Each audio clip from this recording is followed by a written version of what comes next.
Ei, quarto ano, nós vamos dar continuidade na nossa aula de História e Geografia sobre o início do século XX. Porém, nós vamos começar a ver agora sobre alguns probleminhas que nós passamos, mas nós vamos ver também como nós conseguimos nos reerguer desses probleminhas. Vamos lá? Vem comigo.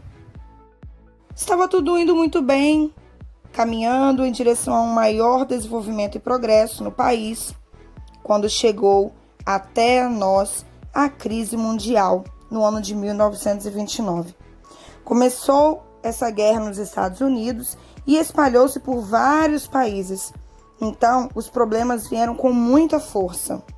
O preço do café, que era a principal fonte de riqueza, de dinheiro no Espírito Santo, no Brasil, começou a despencar no mercado internacional. Quem compraria café quando faltava dinheiro para os produtos indispensáveis? Falências, endividamentos, desempregos e muito desespero caiu sobre as nossas cabeças. A pobreza bateu a porta dos cidadãos capixabas. As sacas de café começaram a sobrar. Então, estragaram e algumas foram jogadas ao mar, outras foram lançado fogo sobre elas dentro dos armazéns, pois não tinham como mais guardar esse café. Mas no dia 31 de outubro de 1930, chegou então ao Rio de Janeiro um homem chamado Getúlio Vargas, com uniforme militar, lenço vermelho no pescoço e um chapéu gaúcho de aba larga. Ele vinha para o Brasil para tomar o poder e depunha, retirou o presidente eleito na época para recuperar a economia do Brasil.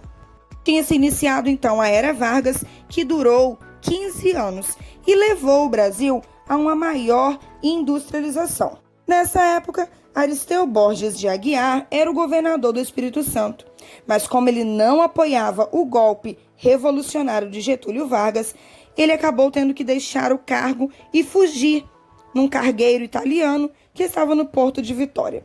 Então, esse homem da foto aí assumiu a chefia do Estado.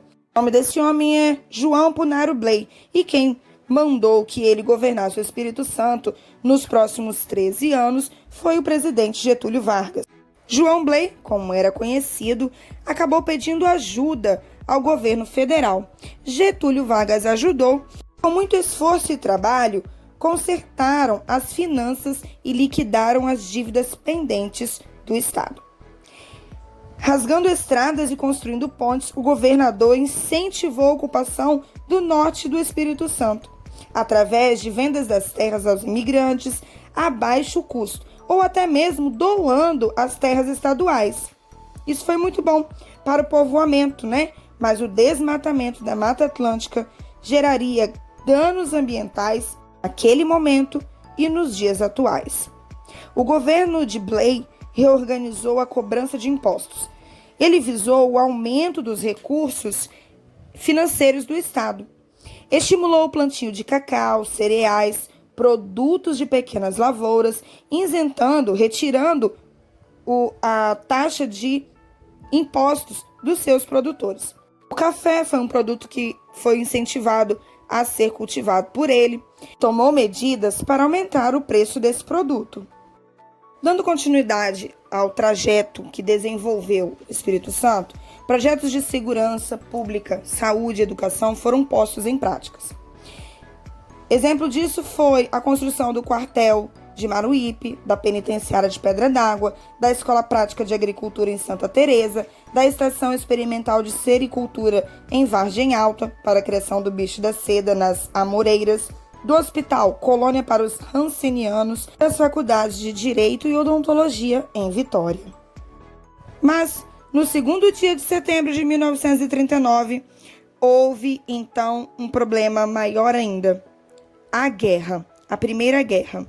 Na Europa, a Alemanha de Hitler havia bombardeado duramente a Polônia, começando um conflito mundial que iria durar 6 anos. A Inglaterra e a França declararam guerra aos invasores alemães e a seus aliados, Itália e Japão. Começava uma triste página da história mundial que iam ganhando proporções assustadoras à medida que outros países iam se posicionando ou contra ou a favor das potências envolvidas. 3 anos se passaram desde o início da guerra. Em 1942, Getúlio Vargas declarou guerra à Alemanha, à Itália e ao Japão. Soldados da Força Expedicionária Brasileira e aviadores da Força Aérea Brasileira, vários correspondentes de guerra, foram lutar ou morrer em terras desconhecidas. Bom, no Brasil não havia só ouro e pedras preciosas. O minério de ferro ficava ali, nas minas, à espera de ser explorado. Com o nascimento da República é que os primeiros passos para a exploração iriam ser dados sobre este minério. A industrialização do mundo, as iniciativas de Getúlio Vargas rumo ao desenvolvimento brasileiro e a procura de ferro e aço para a fabricação de armamentos vão levar à criação da Companhia Vale do Rio Doce, essa que nós conhecemos, que está aqui no nosso estado, uma companhia de exportação de minério de ferro. Então, surgiram obras, empregos diretos e indiretos, impostos cobrados pelos serviços de movimentação do minério vieram de mãos dadas com a criação da Companhia Vale do Rio Doce. O país, a companhia e o Estado ainda não estavam equipados e preparados para um controle ambiental adequado. O mar foi poluído e uma poeira negra, quando se manuseava o minério, era levantada, arrastada no ar. Artuano, tá vendo essa fumaça preta que parece um cogumelo? Pois é, nos primeiros dias de agosto de 1945, os Estados Unidos havia lançado uma bomba atômica sobre a cidade de Hiroshima, no Japão. 100 mil pessoas morreram nessa grande tragédia. A Guerra Mundial acabou definitivamente poucos dias depois dessa catástrofe. E com o fim da guerra, também chegou o fim do governo Getúlio Vargas.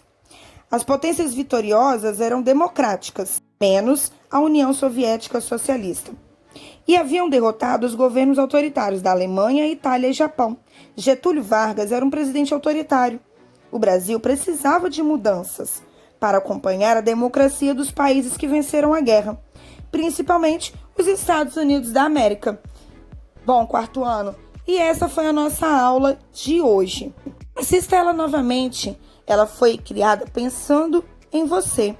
Bom, um grande beijo, te espero na próxima aula, escreva seu nome nos comentários e não se esqueça, estude bastante.